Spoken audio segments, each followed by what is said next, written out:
نحمدہ و نصلی علی رسولہ الکریم اما بعد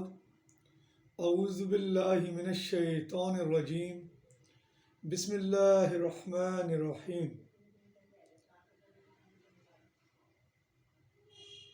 عزیزان گرامی، آج کی ہماری اس گفتگو کا موضوع ہے مسلمانوں کے باہمی تعلقات۔ اس کے لیے میں نے سورہ الحجرات کی آیت نمبر 10 اور 11 کا انتخاب کیا ہے۔ یہ وہ آیات ہیں کہ جس میں مسلمانوں کے عالمگیر رشتہ اخوت کو بہت خوبصورت انداز میں بیان کیا گیا ہے۔ تو آئیے پہلے ہم ان آیات کی تلاوت اور اس کا ترجمہ کر لیتے ہیں، اس کے بعد پھر انشاءاللہ ہم اس پر تفصیل سے گفتگو کریں گے۔ انما المؤمنون اخوۃ فاصلحوا اخویکم واتقوا اللہ لعلکم ترحمون۔ یا ایھا الذین آمنوا لا یسخر قوم من قوم عسى ان یکونوا خیرا منہم ولا نساء من نساء عسى ان یکن خیرا منہن ولا تلمزوا انفسکم ولا تنابزوا بالالقاب بئس الاسم الفسوق بعد الایمان ومن لم یتب فاولئک هم الظالمون۔ ترجمہ: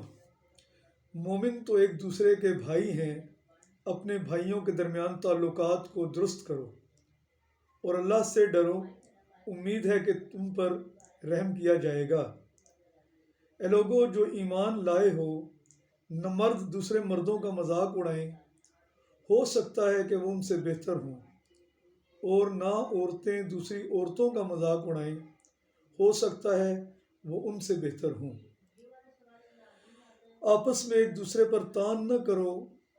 اور نہ ایک دوسرے کو برے القاب سے یاد کرو۔ ایمان لانے کے بعد فسق میں نام پیدا کرنا بہت بری بات ہے۔ جو لوگ اس روش سے باز نہ آئیں وہی ظالم ہیں۔ صدق اللہ العظیم۔ تو عزیزان گرامی، مسلمانوں کی جو عالمی برادری کا قیام جس رشتے اخوت کی بنیاد پر قائم کیا گیا، وہ اللہ تعالیٰ نے یہاں پر واضح احکامات کی صورت میں بیان فرما دیا اور بتایا گیا کہ تعلقات کو بہتر بنانے کے لیے کن چیزوں کو اختیار کرنا ہر فرد کی بنیادی ذمہ داری ہے۔ اور اس میں جو پہلی بات بتائی گئی وہ یہ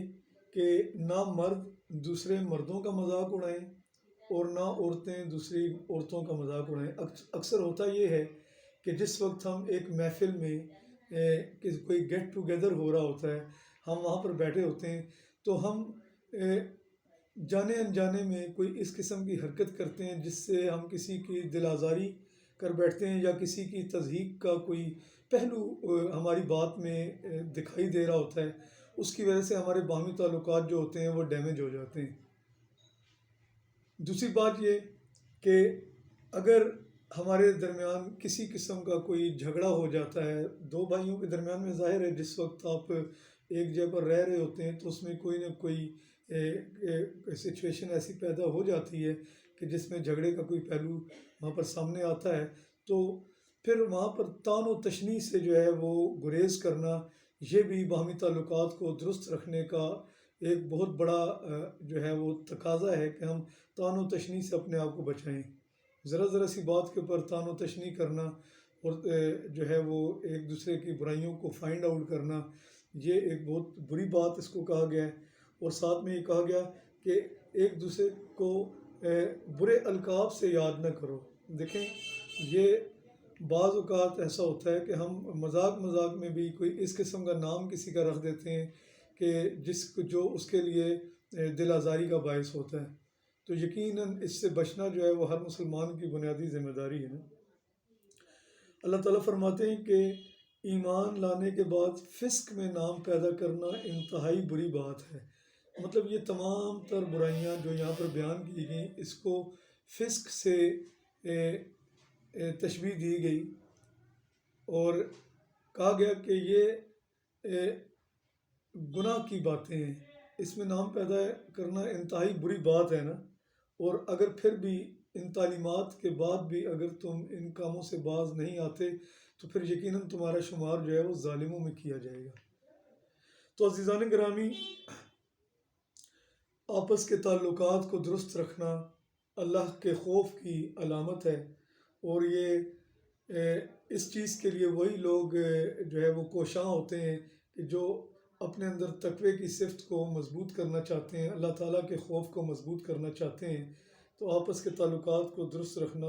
یہ بہت ضروری ہے۔ اسی سے ہم رضائے الہی اور نصرت الہی کی توقع جو ہے وہ کر سکتے ہیں نا۔ یہ مذاق اڑانے کی ایک فطری جہالت انسان کے اندر جو ہے وہ اس کے نفس کے اندر پائی جاتی ہے۔ اب اس کو کس طرح سے وہ کنٹرول کرے اور جو ہے وہ اس کے لیے کس طرح سے وہ ایفرٹ کرے، یہ اب اس کی اپنی اس کے اوپر ڈپینڈ کرتا ہے، ول پاور کے اوپر، کہ وہ اپنے تعلقات کو دوسرے مسلمان بھائیوں کے ساتھ بہتر بنانے کے لیے وہ اپنے آپ کو کس راستے پر وہ چلا سکتا ہے۔ تو نبی مہربان صلی اللہ علیہ وآلہ وسلم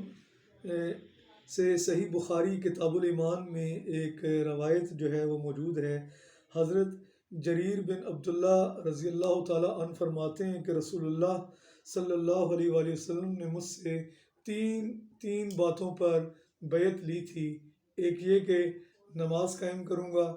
دوسرا یہ کہ زکوٰۃ ادا کروں گا، تیسرا یہ کہ ہر مسلمان کا خیر خواہ رہوں گا۔ اب یہ تیسری بات جو ہر مسلمان کے لیے خیر خواہی کا رویہ اختیار کرنا، یہ بھی نماز اور زکوٰۃ کی طرح کا ایک فرض ہے جو کہ ہم پر عائد کیا گیا ہے نا۔ مسند احمد میں حضرت ابو سعید خدری رضی اللہ تعالیٰ عنہ اور حضرت ابو ہریرہ رضی اللہ تعالیٰ عنہ سے روایت ہے کہ نبی مہربان صلی اللہ علیہ وآلہ وسلم نے فرمایا، مسلمان کا بھائی ہے، وہ اس پر ظلم نہیں کرتا، اس کا ساتھ نہیں چھوڑتا اور اس کی تذلیل نہیں کرتا۔ ایک آدمی کے لیے یہی شرط کافی ہے کہ وہ اپنے مسلمان بھائی کی تحقیر کرے۔ تو یہاں سے جو مواخات اور جو اخوت کا جو رشتہ مسلمانوں کے درمیان موجود ہے، اس کو بہت تقویت ملتی ہے نبی مہربان صلی اللہ علیہ وآلہ وسلم کی ان احادیث سے۔ دیکھیں، اگر ہم تاریخ اسلام کے اوپر نظر دوڑائیں تو مواخات مدینہ کہ جب نبی مہربان صلی اللہ علیہ وآلہ وسلم مکہ سے مدینہ ہجرت کر کے تشریف لائے تو آپ صلی اللہ علیہ وسلم نے ایک مضبوط رشتہ اخوت مسلمانوں کے درمیان جو ہے وہ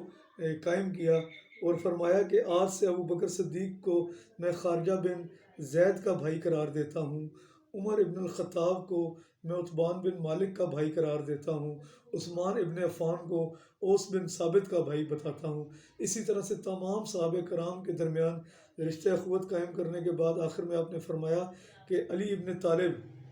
میرا بھائی ہے۔ تو اس طرح سے نبی مہربان صلی اللہ علیہ وسلم نے اس رشتہ اخوت کو ایک جو ہے وہ باہمی دوام بخشا، اور رہتی دنیا تک مسلمانوں کے درمیان جو رشتہ اخوت قائم کیا وہ قائم رکھنا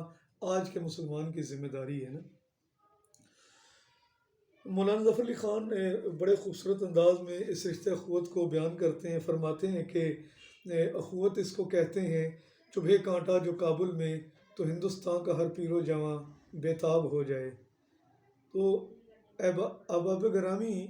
یہ جو شعر ظفر علی خان نے یہاں پر بولا،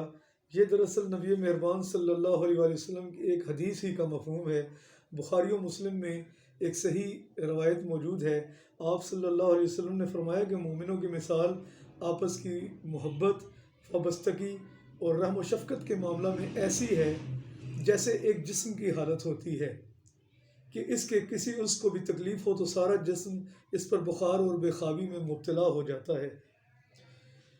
لیکن آج اگر ہم اسلامی دنیا کے اوپر اور امت مسلمہ کے اوپر نظر دوڑائیں تو جگہ جگہ ہمیں جو نفوس دکھائی دیتے ہیں، انہوں نے اپنے نفس کی باغیں جو ہیں وہ شیطان کے ہاتھ میں تھمائی ہوئی ہیں۔ آپ دیکھیں کہ ہر گھر میں، ہر گلی محلے میں غیبت، حسد، بغض کینہ پروری، طعن و تشنی، ملامت، گالم گلوچ، یہ ایک روزمرہ کا معمول بنا ہوا ہے، جس کی وجہ سے ہمارے باہمی تعلقات اور ایک مضبوط اسلامی معاشرے کی تعمیر جو ہے اس کو جاری رکھنا اور باہمی تعلقات کو مینٹین رکھنا جو ہے وہ دوبھر ہو گیا ہے، انتہائی مشکل ہو گیا ہے نا۔ تو اپنی اس طینت اور اپنی اس فطرت کے ساتھ ہم اللہ تعالیٰ کی رحمت کے طلبگار کیسے ہو سکتے ہیں، یہ مجھے بہت مشکل کام دکھائی دیتا ہے۔ علامہ اقبال فرماتے ہیں کہ منفعت ایک ہے اس قوم کی، نقصان بھی ایک ہی سب کا نبی، دین بھی ایمان بھی ایک، حرم پاک بھی اللہ بھی قرآن بھی ایک، کیا بڑی بات تھی ہوتے جو مسلمان بھی ایک، فرقہ بندی ہے کہیں اور کہیں ذاتیں ہیں، کیا زمانے میں پنپنے کی یہی باتیں ہیں، وہ زمانے میں معزز تھے مسلمان ہو کر، اور تم خوار ہوئے تارک قرآن ہو کر۔ تو جناب والا، آج اگر مسلمان اپنا وہی کھویا ہوا مقام حاصل کرنا چاہتے ہیں تو ہمیں اپنی روزمرہ زندگی کے اندر اور بالخصوص اور امت مسلمہ کے اندر بالعموم ہمیں اس چیز کے لیے کوشاں ہونا چاہیے کہ ہم اخوت اور بھائی چارے کے رشتے کو ایک مرتبہ پھر سے مضبوط کریں۔ یقین محکم، عمل پہم، محبت فاتح عالم، جہاد زندگانی میں ہے یہ مردوں کی شمشیریں۔ کہ محبت فاتح عالم سے یہاں پر مراد اخوت اور بھائی چارے کا وہ رشتہ ہے کہ جس کے ذریعے ہم دنیا کے اوپر جو ہے وہ ایک مرتبہ پھر جو ہے وہ حکومت قائم کر سکتے ہیں، اور دنیا کے نظام کی جو ہے باغ دوڑ وہ دوبارہ سے سنبھال سکتے ہیں۔ تو اس لیے میرا آج کا پیغام قرآن مجید فرقان حمید کی ان آیات کی روشنی میں وہ یہی ہے کہ آپس کے تعلقات کو درست کریں اور وہ مضبوط اخوت کا رشتہ قائم کریں جس کا درس قرآن مجید فرقان حمید میں اللہ تعالیٰ نے ہمیں دیا، اور نبی مہربان صلی اللہ علیہ وآلہ وسلم کی زندگی اور صحابہ کرام کی حیات طیبہ جو تھی، دیکھیں وہ بھی نبی مہربان صلی اللہ علیہ وسلم کی منہج کے اوپر قائم تھی۔ آپ نے وہ ایک بہت مشہور واقعہ سنا ہوگا جو جنگ یرموک کے اندر، کہ جس وقت مسلمان جو ہے وہ بہت سے شہید ہوئے، تو ایک شخص جو ہے وہ بالکل ایک صحابی کے قریب پہنچا جس کی جو ہے وہ روح جو ہے وہ پرواز کرنے والی تھی، وہ پانی مانگ رہے تھے۔ جب وہ پانی لے کر اس کے پاس پہنچا تو ساتھ سے بھی آواز آئی کہ پانی، تو انہوں نے خود پانی پینے کے بجائے اپنے ساتھ والے اپنے بھائی کی طرف اشارہ کیا کہ نہیں، پہلے اس کو پانی پلائیے۔ جب وہ اس کے پاس پانی پلانے کے لیے پہنچے تو اس کے ساتھ سے آواز آئی پانی، تو اس نے اپنے آپ کو ترجیح دینے کے بجائے اپنے مسلم بھائی کو ترجیح دی، اس نے کہا کہ پہلے ان کو پانی پلائیے۔ تو جب وہ شخص اس کو پانی پلانے کے لیے پہنچا تو ان کی روح جو ہے وہ پرواز کر چکی تھی، جب وہ دوسرے کے پاس واپس آئے تو ان کی بھی روح بھی پرواز کر چکی تھی، اور جب وہ پہلے کے پاس واپس آئے تو ان کی روح بھی پرواز کر چکی تھی۔ تو یہ تھا وہ باہمی اخوت بھائی چارے کا رشتہ جو کہ مسلمانوں کے درمیان موجود تھا۔ تو آج بھی